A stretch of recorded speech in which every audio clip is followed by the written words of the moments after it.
Hey, j'espère que ça va toi derrière ton écran. En tout cas moi ça va plutôt bien, même si bon, encore confiné, on en a un peu marre, vraiment là j'en peux plus.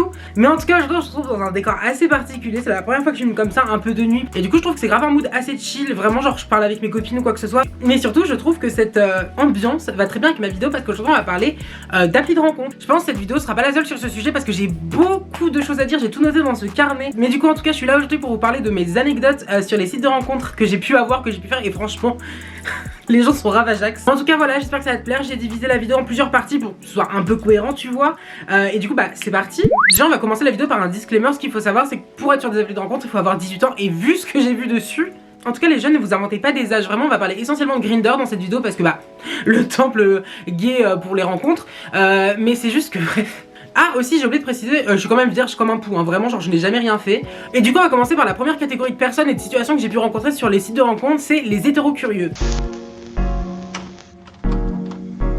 Alors déjà ce qu'il faut savoir c'est que je vous déteste. Je pense que sur toutes les discussions que j'ai eues avec des gars, je pense qu'il y a au moins 70% c'était des hétéro-curieux. Je pense que déjà j'ai un problème avec le terme hétéro-curieux. Genre je sais pas, enfin genre on est des curiosités, c'est quoi le délire? Je pense que le mauvais rapport que j'ai avec les hétéro-curieux c'est souvent dû au fait en fait que je sois androgyne, et que du coup il y a une fixation de mon corps et de mon identité assez chelou, où genre déjà on va me mégenrer alors que vraiment je mets mes pronoms dans ma description, je dis que je suis un garçon quoi que ce soit. Enfin en soi je m'en fous qu'on me met genre tu veux tester des choses quoi que ce soit, mais tu restes un peu dans ta zone de confort en mode bon je vais prendre quelqu'un qui ressemble un peu à une fille. Je suis pas là pour juger vos goûts quoi que ce soit, vraiment faites ce que vous voulez. Quand on voit des messages un peu chauds ou quoi que ce soit, il y a des brives d'organes qui peuvent sortir ou quoi que ce soit.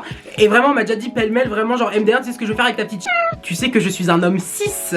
Oui je sais, mais c'est pour imager, enfin le culot de la personne. Si ma mère tombe un jour sur cette vidéo il y a vraiment des bails où genre, enfin des fois on m'appelle ma princesse, ma chérie, quoi que ce soit. Moi ça me trigger un peu tout ça, je suis là en mode you. Après il y a une anecdote que j'ai envie de vous raconter, genre avec un hétéro que j'ai parlé, et vraiment le feeling passait vraiment bien. Du coup le mood passait bien, on parlait des trucs ou quoi que ce soit. Puis il commence à me dire ouais genre est-ce que tu te rases? Je fais bah enfin je fais la base tu vois, enfin j'entretiens, et lui il me fait ah ouais et tout, parce que moi j'aime trop tout raser et tout, enfin et tu vois il me dit genre ouais quand on se verra et tout, est-ce que tu pourras venir maquiller comme sur tes photos tu sais avec ton style et tout, des vêtements féminins. Je fais bah ça dépend du mood dans lequel je me lève. Si j'ai pas envie de venir maquiller pour venir te voir, je viendrai pas maquiller. Et puis j'avais dit bon peut-être on verra. Il me fait t'as des lingeries féminines? Je fais pas du tout, moi j'ai des caleçons et puis c'est tout. Il y a un peu une poussée dans mes retranchements quoi que ça, puis vraiment j'ai dit mais enfin pourquoi, genre il me fait non mais c'est parce que j'aime bien ça ou quoi que ça. Je fais bah écoute frère, genre je vais pas m'amuser à m'épiler pour toi, je vais pas m'amuser à faire ci ça. Et vraiment ce mood là c'était l'une de mes premières relations, genre en mode discussion longue durée, parce que MDR les gens qui viennent le soir en mode ah tu nude, enfin bref. Maintenant on va passer à une deuxième catégorie qui est aussi pas mal, c'est les forceurs et les ravagés.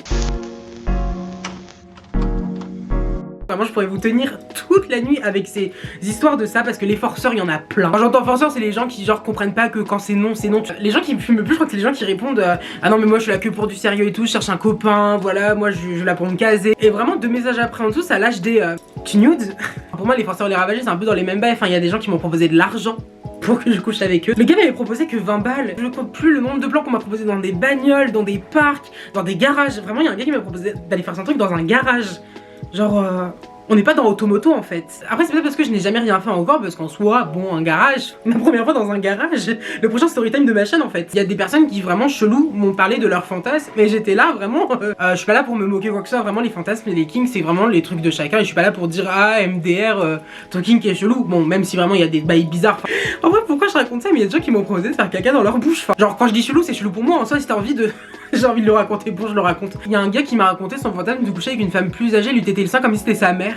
Et du coup enfin chacun pense qu'il veut du bail. Moi je suis là en mode Freud, Oedipe. Chacun ses délires, de toute façon le sexe tant que c'est légal on n'a pas à juger. Enfin moi ça me fait juste rire. Là j'ai envie de vous parler d'un truc plus sérieux, des gens vraiment ravageaques. C'est des gens en fait qui savent où t'habites, parce que bah ils te croisent en bas de chez toi parce qu'ils habitent dans ton quartier. Enfin moi, ça m'est arrivé avec 2 gars spécifiquement. Il y a un gars qui a commencé à m'envoyer ma localisation en fait parce qu'il habitait en face de chez moi. Il habite toujours en face de chez moi. Il a commencé à envoyer des photos de ma tour parce que j'habite en appartement, et je suis là en mode enfin où s'arrête le bail? Je pense que le truc qui m'a fait le plus peur c'est un gars qui me disait ouais je sais où t'habites et tout. J'étais en mode oula frère, enfin on va se calmer. Il a pris en photo un endroit où je me pose souvent avec une copine à moi qui habite dans mon quartier aussi, et j'étais là en mode waouh. Et là il m'envoie le DM, le message genre je viens chez toi. Vraiment genre si tu penses c'est dur avec ça en sachant l'adresse de quelqu'un et en me montrant des photos des endroits où il fréquente, arrête, vraiment arrête. On va passer à la troisième partie de cette vidéo et on va parler de nudes et de dick pics.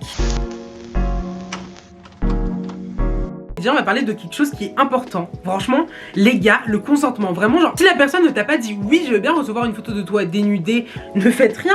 Déjà je pense qu'il faut arrêter les bonjours avec vos vraiment genre quand je me lève et que je suis en train de scroller sur mon téléphone et je reçois une notification de Grindr et d'un coup je vois ton vilain zizi, vraiment ça me met très peu en appétit. Vraiment j'ai dû recevoir 200 ou 300, ce qui est énorme parce que c'est vraiment genre mon consentement n'est pas respecté. Je pourrais pas avoir ta tête avant, enfin je pense que le pire c'est vraiment ça, c'est une histoire qui m'a dégoûté. C'était un mec en fait qui arrêtait pas de faire ça avec moi, qui était vraiment dégueu et genre il m'envoie des photos de lui et vraiment il était pas à mon goût. Après j'étais resté hyper content avec ce mec, je lui ai dit bah désolé t'es pas mon style, t'es un peu trop vieux ou quoi que ce soit, alors vraiment il avait été dégueu dans ses messages, enfin bref. Et vraiment le boug me dit ah pas grave et tout, MDR pour le plaisir, et il m'envoie son zizi, mais enfin je suis là en mode mais plaisir de quoi en fait. Après maintenant moi dans ma façon d'envoyer des news, ça c'est un truc que c'est pas forcément des anecdotes mais c'est plus des conseils que moi j'applique en tout cas vers moi-même. Mes conseils pour envoyer des bons nudes, c'est-à-dire ne monte jamais ta tête, ou si tu montes ta tête genre en fait le problème c'est qu'à partir du moment où t'envoies cette photo à quelqu'un tu sais jamais où elle va finir et c'est vraiment triste de dire ça. Du coup je vous conseille un peu de rester soft dans vos bails et surtout pas montrer vos têtes ou des trucs significatifs si vous avez pas envie que ça retombe sur vous. Moi clairement je dis à mes potes que si les nudes sortent je les mets sur Instagram, j'en ai rien à faire. Je me crée un OnlyFans, je me fais des sous. Moi je suis assez safe avec mon rapport au corps, c'est-à-dire que sur Instagram tu peux voir mes fesses. Si vous saviez le nombre de photos Instagram que j'ai recyclé sur Grindr et souvent genre même pour mes nudes, enfin je connais mes limites niveau nudes et j'ai pas envie de les dépasser. Genre juste le revenge porn et diffuser des nudes c'est illégal et c'est interdit par la loi. Je pense que ouais le principal que je peux vous dire par rapport aux nudes c'est d'écouter ses limites et de pas genre t'imposer des choses. Et si tu veux pas en faire t'en fais pas. Bon pour l'instant ce que je vous raconte ça réchauffe pas trop l'ambiance. On va passer à la dernière partie de la vidéo qui s'appelle les gens que je connais puis YouTube. Du coup on va passer très vite sur les gens que je connais parce qu'on s'en fout un peu, mais genre le nombre de personnes qui me disent ah tu t'appelles pas Rory, je fais oui comment tu sais, MDR j'étais dans le même collège que toi. Et du coup enfin par rapport à YouTube en fait c'est pour ça que là on va rentrer un peu plus dans le positif, on va commencer direct par le négatif. Vraiment cette histoire pour moi elle est hyper lunaire comme anecdote, ce book vraiment j'ai jamais compris son but. Mais en gros cette histoire commence par une photo de vous savez quoi. Et en dessous de cette photo il y a une citation, il y a un petit message qui est assez philosophique où c'est marqué suce-la-moi sale.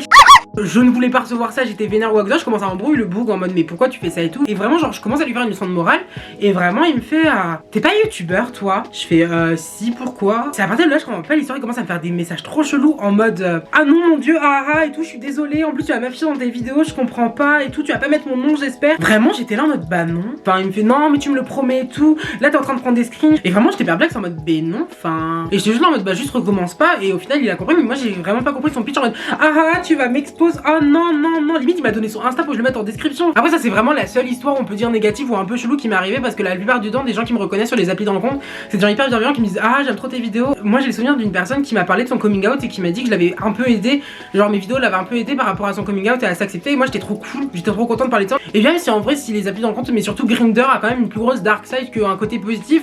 Moi j'ai eu des putains de discussions avec des gens hyper cool. Moi les trucs qui me font le plus plaisir je crois que sur les applis de rencontre c'est les gens qui sont vraiment avec la plus grande bienveillance, qui viennent même pas genre te charo. Il y a des gens qui viennent juste te voir te dire j'aime trop ton look, j'aime trop ton style et tout, t'as de la chance de t'assumer, t'es vraiment trop beau quoi que ce soit.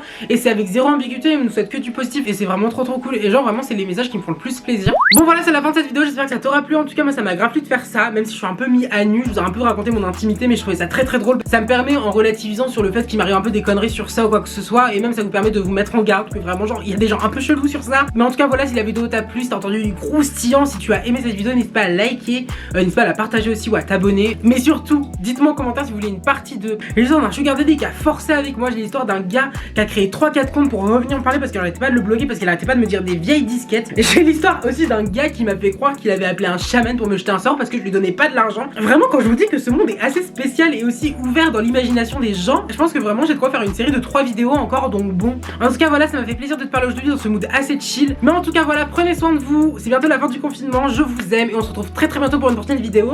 Bye.